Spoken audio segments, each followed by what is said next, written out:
There have been calls from progressives to abolish ICE. And if you look into some of the allegations against members of ICE, you'll understand why. There have been 2 individuals involved in immigration control that have faced some serious criminal charges as of late. First, there's Blake Northway from Oregon.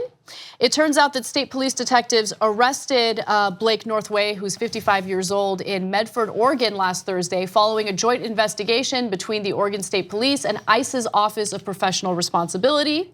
And he has been charged with 10 felony charges of sodomy and 1 charge of incest. Officials stated that the charges have nothing to do with his role at ICE, but even though we don't know the exact details of what he allegedly did, these are some pretty serious accusations or charges. 10 felony charges of sodomy and 1 charge of incest. Now, these charges came forth after another individual who's connected with Border Patrol had been arrested in connection to 4 murders. So Juan David Ortiz is the US Border Patrol supervisor who was arrested, and he's been charged with murder in the deaths of 4 female sex workers, following what authorities call a 2-week killing spree that ended with a 5th woman escaped from him at the Texas gas station. She then went to go find help.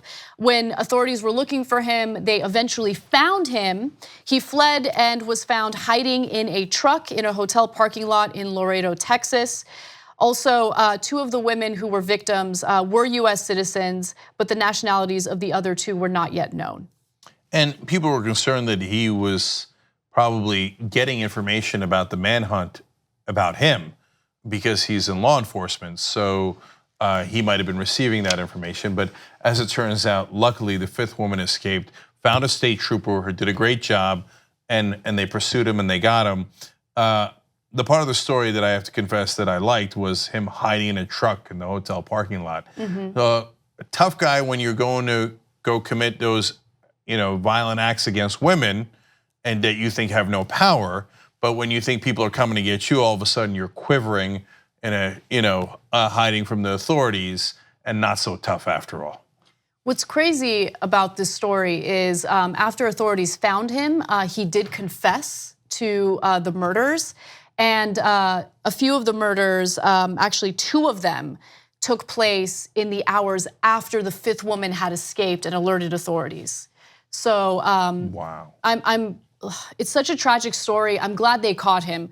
But I think it's important to highlight these stories because, when we have conversations about immigration in the country, all immigrants who are here and who are not documented are defamed and slandered as criminals and rapists and members of MS-13. I think it's about time we take a good hard look at some of the criminals that we've employed to keep immigration under control.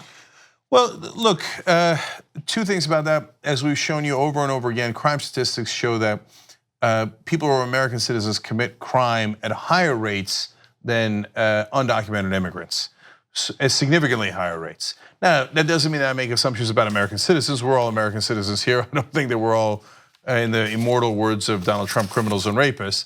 But to say that a group that commits significantly less crime than the average American are criminals and rapists, as Trump called them, is outrageous, especially when it turns out when some of the people that are guarding the border theoretically against those potential criminals are the ones that are criminals themselves. And finally, we're told whenever there's accusations against the powerful or law enforcement, no, just bow your head. How dare you say that? The cops are always right, ICE is always right. These people just want to have open borders in the case of ICE, and they just want to let everybody run free without the rule of law. Turns out these are the guys who don't want rule of law. These 2 particular guys I'm talking about. And so should we trust anyone unquestioningly? Of course not. And so that includes, yes, sometimes law enforcement. Now, again, law enforcement is the guy who are the folks who also caught these guys. So have I hope, a little bit more sophisticated and nuanced look at the whole picture and understand that somebody's job or even citizenship doesn't necessarily mean that they are more credible than other Americans and other people in the country. Like what you see? Click the subscribe button below and don't forget to ring the bell to never miss another video from the Young Turks.